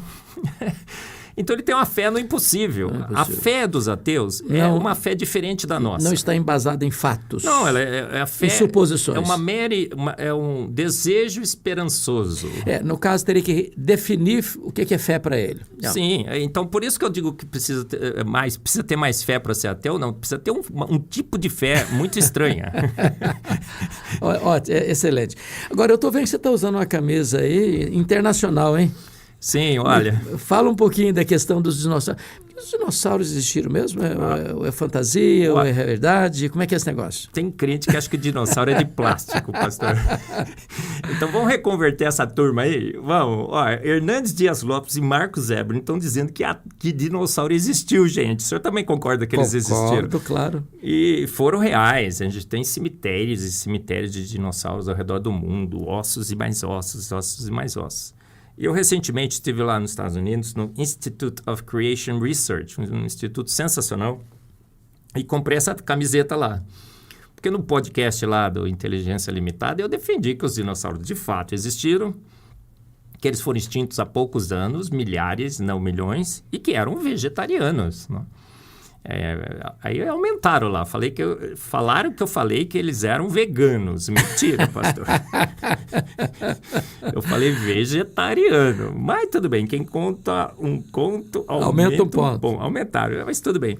Então, os dinossauros é uma outra grande evidência de que a vida na Terra é extremamente jovem. Ok. Encontraram um dinossauro encontraram um osso de dinossauro, isso é bem conhecido, a Mary Schweitzer, com tecido mole dentro, células sanguíneas, DNA intacto, colágeno, elástico e plástico. O colágeno é essa proteína que a gente tem na face, né, que evita as rugas e tudo mais. Você vai envelhecendo, ele vai perdendo a elasticidade. Encontraram colágeno, elástico e plástico no dinossauro, pastor. Então, olha, está absolutamente comprovado que dinossauros foram extintos há poucos anos. Eu tenho uma palestra também na IPP-TV, numa escola bíblica dominical, que eu falo dinossauros na Bíblia, na ciência e na história. Vários e vários relatos de humanos que conviveram com dinossauros, inclusive. É uma grande evidência de que realmente a vida é jovem. E que Deus é um grande fã de dinossauro, porque em Jó 40:15, né, pastor? Deus fala para Jó, Jó, olha aquele bicho sensacional que eu fiz, né, o bimote. Aí ele descreve... O osso como tubo, né? Tubo de bronze e tal. Aí, o tradutor bíblico, quando pegou aquele bicho, pastor, como ele já tinha sido extinto, ele falou, que coisa é essa? Que raios que são esses, né? Ele pôs lá rinoceronte, hipopótamo, elefante. Não, hoje a gente sabe que aquilo é uma descrição de um braquiossauro. Em Jó 41, Deus gasta um capítulo inteiro da Bíblia descrevendo o Leviatã. E ele falou, olha que bicho maravilhoso. Cuspia fogo, inclusive. Exato. Aí o pessoal falou, nossa, mas professor, o senhor é herege, hein? Crê em dinossauro, crê em dragão que cospe fogo. Reverendo, vamos combinar? Para Deus fazer um bicho cuspir fogo é facinho, não é? Ele é todo poderoso, ele é Deus. Você criou o universo. Ele faz um bicho que arrota metano, a vaca. Era só por um sisteminha de ignição ali. Ó, tem vagalume. Esse aqui, né, a capa do meu livro aqui, ó. Depois vamos falar dos livros, hein, gente? É lâmpada de LED, pastor. Se esse bicho já tivesse extinto e tivesse descrito na Bíblia, um bicho com lâmpada de LED, todo mundo fala assim, nossa, professor, que heresia, hein? Lâmpada de LED... Tem peixe que dá choque de 800 volts. Eu já li uma coisa interessante, me ajuda a entender melhor. É que nas camadas abissais dos oceanos, né, que tem 11 mil metros, né, de profundidade, que ali tem fotossíntese, às vezes, em lugares mais abissais, porque existem peixes que, às vezes, navegando por lá, têm fontes de luz. E ali produz o processo da fotossíntese. Tem aquele peixe do Procurando Nemo. Procurando Nemo. O bicho tem uma lanterninha, pastor, em frente dele, assim. E aquela lanterninha também é bioluminescência, uma lâmpada de LED. Olha aí. E ele habita essas profundezas, essas fossas submarinas. E quando ele quer caçar, como é muito escuro, ele precisa ver a presa e precisa atrair a presa. Ele liga aquela lanterninha. Pode, pastor? Chega tudo. É espetacular. E a lanterninha está posicionada em frente aos olhos dele. Eu fico pensando, se Darwin fizesse aquilo lá, numa evolução acidental, a lanterninha nasceria nas costas, no lado. Ele acenderia a lanterninha, seria o efeito click-nhack. Conhece esse efeito, pastor? Sim. Clique, o predador nhaque. E os dentes são virados para dentro. Uma obra de arte sensacional. Então, a Jó, né, descreve os dinossauros, descreve um dragão. Dragão tem um monte de culturas todas descrevendo dragões. E a descrição é a mesma. Um animal com características de répteis que cuspia fogo. Qual é a conclusão? Dragões existiram. É o Leviatã de Jó 41. E a Bíblia acaba usando esse animal para representar o próprio diabo lá em Apocalipse 12. Sim, sim. O grande dragão. O grande dragão. Ok. Evelyn, mais uma coisa. Quando você fala em design inteligente, você é uma autoridade no assunto, para a pessoa que às vezes não tem tanta familiaridade com a questão científica, o que é que nós poderíamos trazer de simples, claro, evidente, eloquente para a pessoa entender o chamado DI, Design Inteligente? O que é isso? Usarei uma analogia, pastor. Tá. Quando aquele avião saiu do Rio de Janeiro em direção a Paris, ele no meio do caminho foi subindo, perdeu a estabilidade, pum, caiu. É um acidente que aconteceu alguns anos atrás, tinha um amigo meu com a sua família dentro, perderam a vida e tudo mais. E ficaram tentando investigar por que um avião vai subindo, não para de subir até perder a sustentação e cair. Havia algumas possibilidades. Olha, foi uma tempestade, congelou lá o sensor, um erro mecânico ou uma ação inconsistente, incoerente, né, imprudente de um dos pilotos. Ou seja, teve um acidente e haviam duas causas possíveis. Uma causa natural, poderia ter sido uma causa natural. Uma natural, uma técnica e uma humana. A técnica seria natural também. Ou humana. Alguém com vontade de que aquele avião caísse, pode ser que ele foi lá e derrubou. Pode ter sido um terrorista também. Então, duas possibilidades. Para todo efeito nessa Terra, nós só temos duas possibilidades. Ou é uma causa natural, ou é uma causa inteligente. E isso que a ciência tem que fazer. A vida existe. O universo existe. Ou foi uma causa natural, ou foi uma ação inteligente. Como no avião, quando a gente procurou. Foram investigar direitinho e perceberam o quê? Que tinha congelado lá o sensor. E o pessoal achava que estava caindo e, na realidade, estava subindo. Então, foi uma causa natural, um congelamento do sensor. A mesma coisa a gente faz para a vida no design inteligente. A gente fala, temos a vida aqui. Qual é a causa? Será que foram processos naturais ou foi uma ação inteligente? O design inteligente diz o seguinte, olhando todas as evidências, a gente percebe claramente que a vida, o universo e a Terra não são produtos de causas naturais. Uma ação inteligente fez o universo, fez a vida, fez a Terra e os fez prontos. E temos evidências na ciência para optarmos por essa causa inteligente. E aí surge a teoria do design inteligente. A teoria do design inteligente diz o quê? Que entre as duas causas possíveis para a origem do universo, da Terra e da vida, ao avaliar as evidências científicas, a gente percebeu que processos naturais não teriam poder de ter causado a vida e que uma ação inteligente tem sinais claríssimos dessa ação inteligente. Então, a teoria chama design inteligente, porque design não tem como traduzir para o português, né? É muito difícil. É o arranjo proposital e intencional de partes. Então, quando alguém quis fazer a vida, foi lá e colocou todas as partes, os ribossomos, as proteínas, a pele, os órgãos, e criou a vida pronta. E o nosso corpo é uma evidência clara disso, né? Absurdamente, né, Absurdamente, pastor? né? Nós somos o... Você já imaginou se o nariz fosse voltar para cima, a gente morreria afogado na chuva, né? Design inteligente. Design inteligente. Alguém... Suas pálpebras, seus cílios... E antevidente. A sua boca no lugar certo. Já pensou se tivesse nos pés? Olha, veja bem, isso é antevidente também. Ele previu um problema futuro. Ele falou assim, não é só respirar. Porque respirar, qualquer furinho daria certo, né? Mas ele fez um nariz que... Ele prevendo que poderia chover, ele fez o nariz voltadinho para baixo, com uma abinha protetora. Eu fico olhando essa questão, não sei se você conecta esse fato. Por exemplo, por que nós estamos no planeta Terra? Não estamos em Marte, em Vênus, ou em Plutão ou numa outra galáxia? será que nós acertamos milhares de vezes na loteria ou nós estamos aqui propositadamente? Olha, existem incontáveis planetas no universo, mas a Terra é a suíte presidencial do universo, reverendo. Opa, gostei da frase. Suíte presidencial. Escreva um livro com esse título que eu gostei, hein? Maravilhoso. Gente, agora tem um compromisso aqui, tem que escrever a suíte presidencial do universo. Mais de 1.200 condições únicas que só a Terra tem, pastor. Só a Terra tem. A Terra é sobrenatural. Olha, a água, o líquido da vida, 2/3 da superfície. Toma um pouquinho, vai. Opa, vamos lá. Aí a gente toma água, né, pastor? Fala assim, insípida, inodora e incolor. A gente fica achando que a água é um mero líquido, sem gosto, sem cheiro e sem sabor.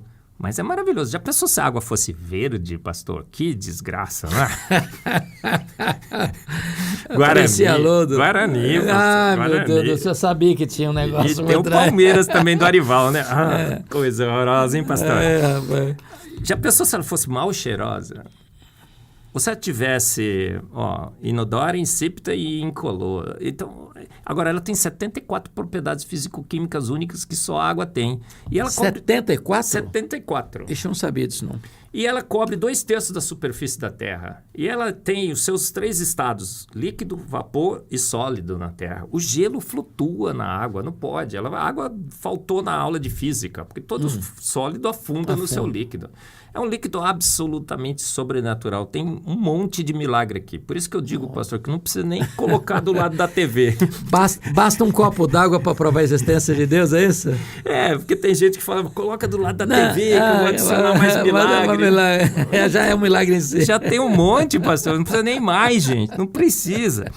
Então, a Terra é absurdamente sensacional. Nós vivemos um planeta único. As assinaturas de Deus no universo, na vida, na Terra, são indesculpáveis. Deus assinou a sua obra. Ele pôs lá, made by God. Agora, que tipo de assinatura foi essa? Foi charme, beleza, perfeição, a cor. Só os nossos olhos enxergam as cores da natureza. Sabia disso, pastor? É mesmo. O pavão, por exemplo, o Darwin disse que as pavoas escolhiam um pavão mais decorado, né? E ele colorido e tal. Que enxerga preto e branco. Seleção sexual. Foram perguntar para as pavoas, o que elas escolhiam no pavão. Qual foi a resposta? Será que as mulheres aqui, se entrar um garoto aqui todo apavoado, colorido, decorado, não é isso que as mulheres escolhem nos homens. A resposta foi acoustic sign, pastor. Que em bom português é boa cantada. Por isso que eu digo que tem tanto homem feio casado com mulher bonita. Aqueles dois são casados ali? Não, deixa eu ver. Não, é melhor você não entrar nessa área. Eles querem que você saia vivo daqui. Maravilha. Pastor, mas você já viu muito homem feio casado com mulher bonita, meu né? Deus do céu. O cara que tem o quê? Boa cantada, pastor. Boa lábia. Eu digo que, segundo Darwin, os feios não têm esperança. Não tem chance. Não, tudo preterido. Agora, segundo o design inteligente, há esperança para os feios. Tá vendo? Então, as cores... A pavoa não enxerga as cores da cauda do pavão, pastor. Saiu um artigo recente que fizeram um estudo e tal. Ela enxerga assim... Lusco-fusco. Muito fosco. Quem enxerga? Nossos olhos. Nós temos nos nossos olhos, nós temos os sensores lá, né? Os cones. Verde, vermelho e azul. Com essas 3 cones, nós enxergamos muito bem a luz do sol, que o sol emite. Em verde, vermelho e azul. A gente vê luz branca porque combinado dá branco. Mas a gente consegue enxergar mais de 10 milhões de diferentes tonalidades de cor. E a gente vê todo o universo colorido, a terra colorida, as plantas coloridas, os pássaros coloridos. O show é para nós. Que bonito. Eu digo que Deus, no meu evangelho de Marcos 1:1, o senhor já leu, reverendo? Começa assim, né? Deus é exibido e exagerado e muito bem humorado. Ele se exagera, se exibe. Aliás, lá em Romanos 1:20, né? Os atributos de Deus. Invisíveis de Deus. Invisíveis de Deus. Mostram a existência dele. Seu eterno poder e divindade. Ele assina o quadro todo dia, no amanhecer, no entardecer, na flor, no sorriso de uma criança, nas coisas simples e grandes e complexas. São claramente vistos. Claramente vistos, assim, é evidente. É evidente demais. Você não está vendo, cabeção, né? É mais ou menos assim. Já passou pela sua cabeça essa pergunta? São tantas evidências, e por quê? No meio acadêmico, por exemplo, onde se estuda, onde se pesquisa, onde se perquire, onde se examina, ainda tem uma maioria de gente que nega essas evidências. Por quê? Qual a causa disso? Olha, não sei se é maioria, reverendo. Eu acho que eles fazem muito barulho. Mais barulho do que realidade? Não é a maioria. Acho que até hoje ainda não. Eu tenho muitos colegas que chegam no meu cantinho e falam assim, Marcos, super, só não posso ser igual a você, senão... Né? É mesmo? Muitos. Se acovardam. Mas eu não sei exatamente quanto é. Eu acho que a gente diz que quando o design inteligente se tornar a teoria, o novo paradigma sobre as nossas origens, e isso está prestes a acontecer, um monte de acadêmico vai falar assim, nossa, mas eu também defendi o design inteligente. Era evidente que era por design inteligente. Então, eu não acho que é a maioria. Mas o que aconteceu na academia, reverendo? Em 1859, quando Charles Darwin escreve seu livro, havia um movimento muito forte de desvincular a ciência de Deus. Eles não queriam que Deus mais colocasse seu pezinho lá. O iluminismo, o positivismo. E pela primeira vez na história da ciência, Darwin dá racionalidade ao ateísmo. Porque o ateísmo é uma loucura, é um delírio. Mas a teoria de Darwin aparentemente trouxe racionalidade. Não trouxe, porque nem teoria era. Era uma mera suposição. Mas eles falaram, não, agora a gente tem alguma coisa racional. Para pegar. Aí surge o Clube X, Huxley coordena o Clube X, ele começa a introduzir em todos os currículos de todas as disciplinas na Inglaterra a evolução, começa a dar prêmios para os evolucionistas e a ciência começa, então, a migrar para o naturalismo, o ateísmo, o evolucionismo. E isso foi sendo construído, ainda está sendo construído por 150 anos. Só que não contavam com a nossa astúcia, né? Da astúcia de Deus, né? Eu digo que Deus foi dando corda, pastor. Entendi. Foi dando corda. Mas quando ele puxa de vez, não é assim? A Bíblia diz que é assim. E aí Deus se cansou dessa história. E ele está recuperando para ele o que dele sempre foi, a ciência. Exato. Yeah. Ele falou, calma, chega, gente. Já essa brincadeira foi longe demais. Eu vou levantar grandes cientistas ao redor do mundo com grandes e grandes evidências de que fui eu que fiz. Ótimo. Ele falou, NASA, vai lançar um telescópio agora, tá? Lança aí. A minha tese é essa, Deus dirige a ciência. Amém. E ele falou, cientistas da NASA, vocês vão achar que vocês querem comprovar o Big Bang, mas na realidade vocês vão provar que a Bíblia tinha razão. Manda um James Webb tirar uma foto. O Robert Williams, o diretor do programa Hubble, quando ele tira a primeira foto com o Hubble, ele tinha 100 horas para tirar a foto que ele quisesse. Ele decide tirar essa foto, que é conhecida hoje como Hubble Deep Field, a mais espetacular da história da ciência. Ele aponta o telescópio para um ponto escuro do universo. Aí os amigos dele falam assim, olha, qual era o nome dele? Robert Williams, Bob, você vai perder seu tempo. Porque essa foto vem luz do começo do universo, da Idade das Trevas, da Era das Trevas, Dark Ages. E não vai ter nada na foto, vai ter lá uma estrelinha, uma galaxiazinha qualquer. Ele fala, vou pagar para ver. Da onde surgiu isso? Que loucura é essa? Você tirar uma foto, você tem 100 horas no telescópio mais caro do mundo. Fico imaginando quanto custariam essas 100 horas. E ele arrisca tirar uma foto que não vem nada, um negro, não, uma foto preta qualquer, sem nenhuma informação. Ele tira a foto, vem a foto prontinha, o universo todo estruturado. Aí vira as manchetes no mundo, pânico, desespero. Foi-se o Big Bang. Olha, se foi-se o Big Bang, foi toda a evolução. Se o universo é jovem, não teve tempo para evoluir o cosmos, não teve tempo para evoluir a química e a bioquímica. Aliás, me parece que o universo está num processo não de evolução, mas de... Involução. Fala um pouquinho sobre isso. Deus, quando termina a sua obra, diz o quê, pastor? Muito bom. Muito bom. Depois do muito bom de Deus, tem como melhorar? Vamos combinar. Dá para fazer upgrade? Dá para fazer upgrade. Tem crente que é microevolucionista, pastor. Como é que é isso? Fica achando que processos naturais não guiados podiam melhorar a obra de Deus. Tem como? Um pouquinho, mas melhorou. Não tem, pastor. Não tem. Depois que terminou, é só ladeira abaixo. A gente está evoluindo. E a ciência prova isso. Prova? A gente está acumulando 50 a 100 mutações deletérias por geração. Todo filho é 1 a 2% pior que seu pai.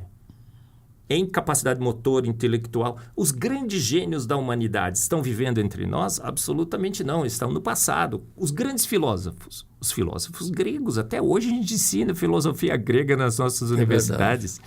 É verdade. Os grandes construtores, as pirâmides do Egito, até hoje a gente está descobrindo como é que eles fizeram aquilo. É uma coisa incrível. O relógio de Antiquítera, encontraram, acho que 200, 300 anos antes de Cristo, pelos gregos, previa eclipse. Tinha tanta engrenagem lá que a gente ficou 25 anos tentando descobrir como é que fizeram aquilo. Agora, a gente está evoluindo, assim, né? Ladeira abaixo. Ladeira abaixo. Tá igual Ponte Preta. Não, a Ponte Preta evoluiu, pastor. Ganhou aí, ganhou o campeonato. Eu acho melhor vocês torcer pro Flamengo, viu? O Flamengo está em decolando. Ela tá encostadinha. Ela está encostadinha ali. Então, nós temos realmente várias e várias evidências de que tudo está evoluindo e nada melhorando. A microevolução, toda vez que você se diversifica, você saca do pool genético. Alguém já tirou algum dinheiro no banco alguma vez e o saldo ficou igual? Ou aumentou? Não, toda vez que a gente saca... vai ficar... É a mesma coisa na vida. Você se diversificou, você gastou. Entendi. E quanto mais você se diversifica, você está gastando, não tem microevolução, é microinvolução, e até chegar ao ponto da extinção. Porque chega no limite que você não consegue mais diversificar, será extinto. Veja bem, você hoje compartilhou com a gente tantas coisas importantíssimas, tantas informações preciosas, mas eu estou vendo que você tem 3 livros sobre a mesa e você compartilha isso com detalhes, e quem está nos assistindo pode ler esses livros e poder ter esses argumentos escritos com clareza, com eloquência. Fala um pouquinho dessas 3 obras, por favor.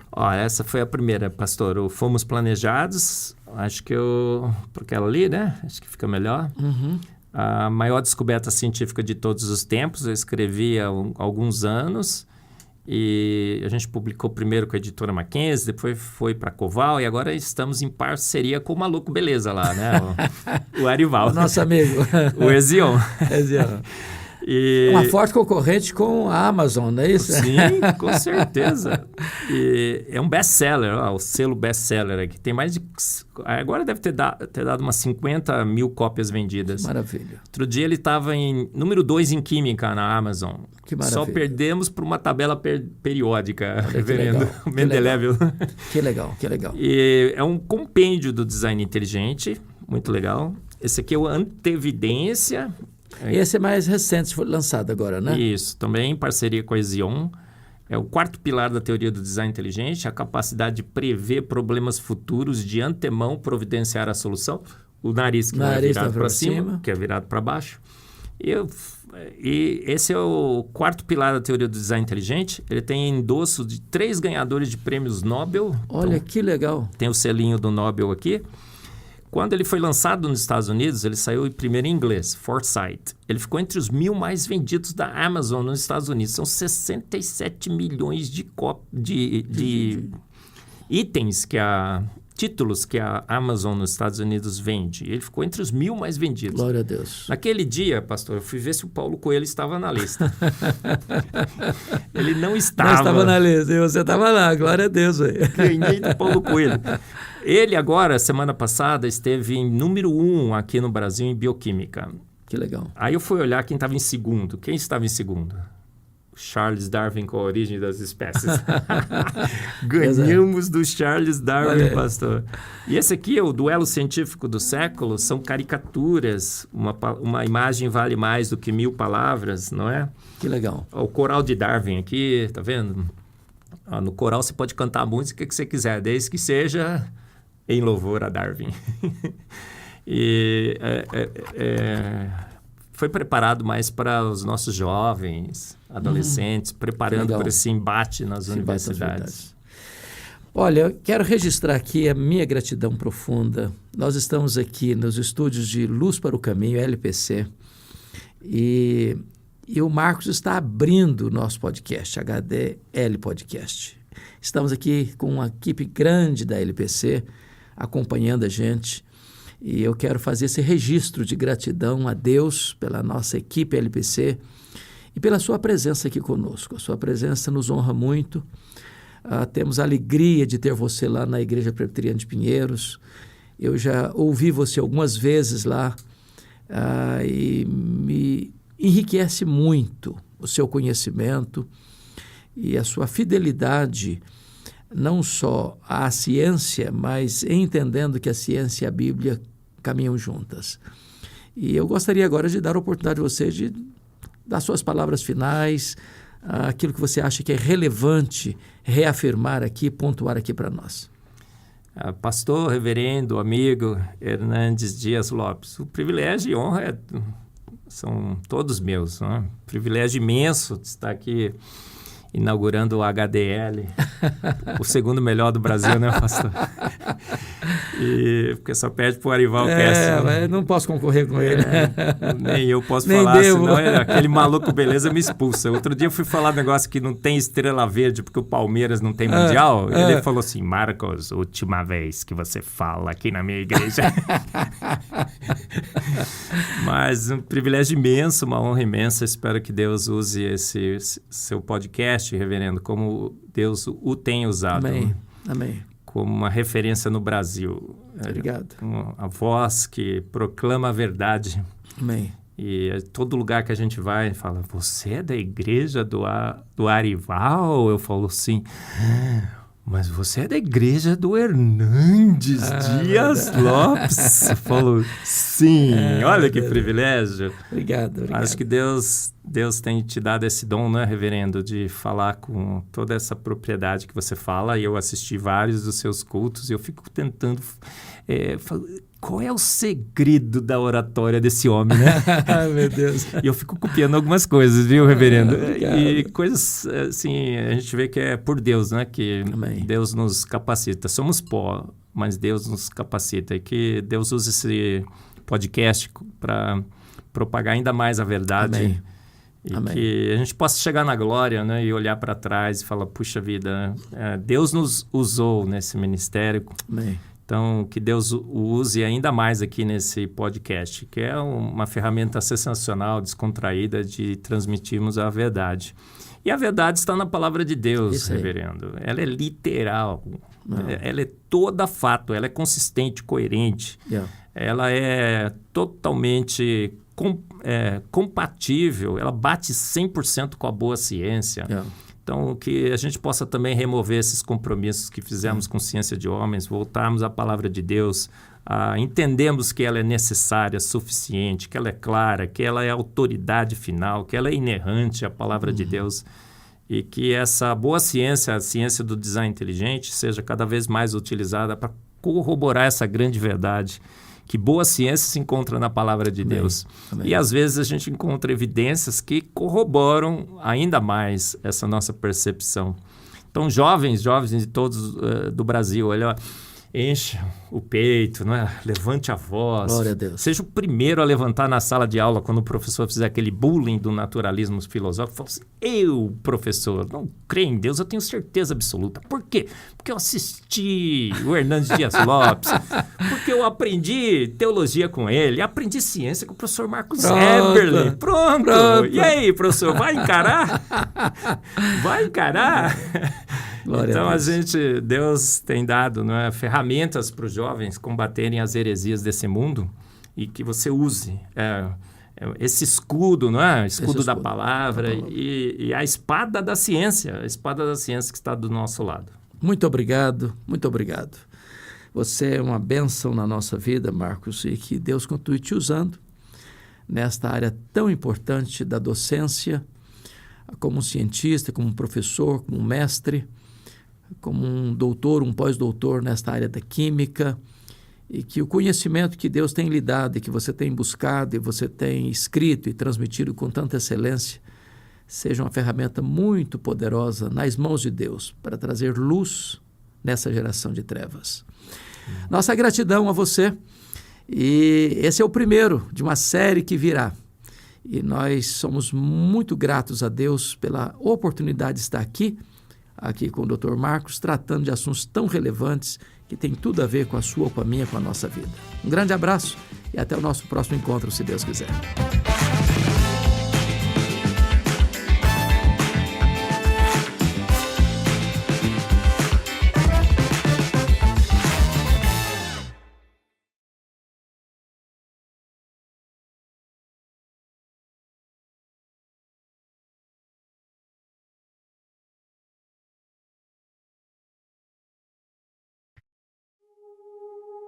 Don't cry, love. Your tears don't belong. That beautiful smile is where you shine.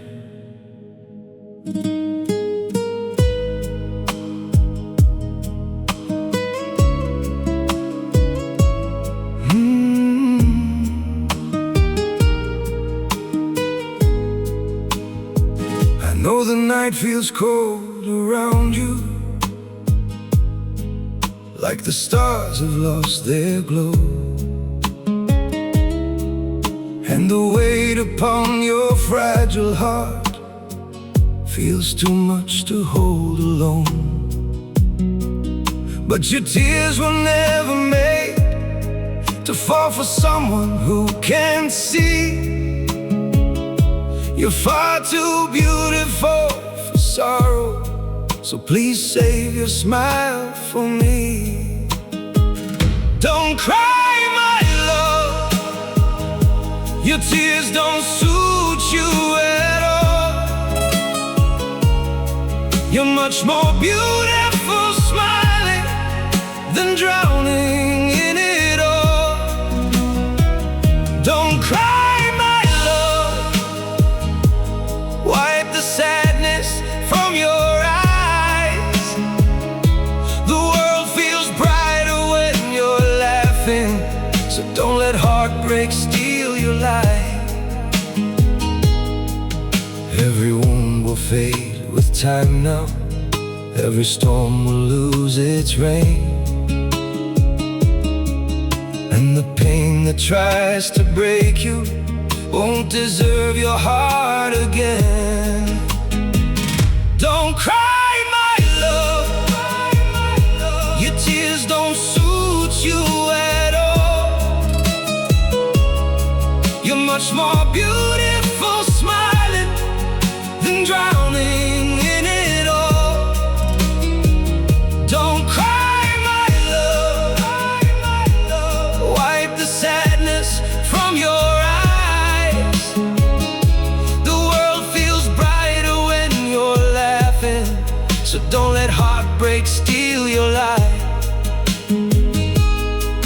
If your world feels torn apart, lean on me, I'll hold you close until the day your gentle smile returns the way I love the most. Don't cry, my love. Your tears don't suit you at all. You're much more beautiful smiling than drowning in it all. Don't cry, my love. Wipe the sadness from your eyes.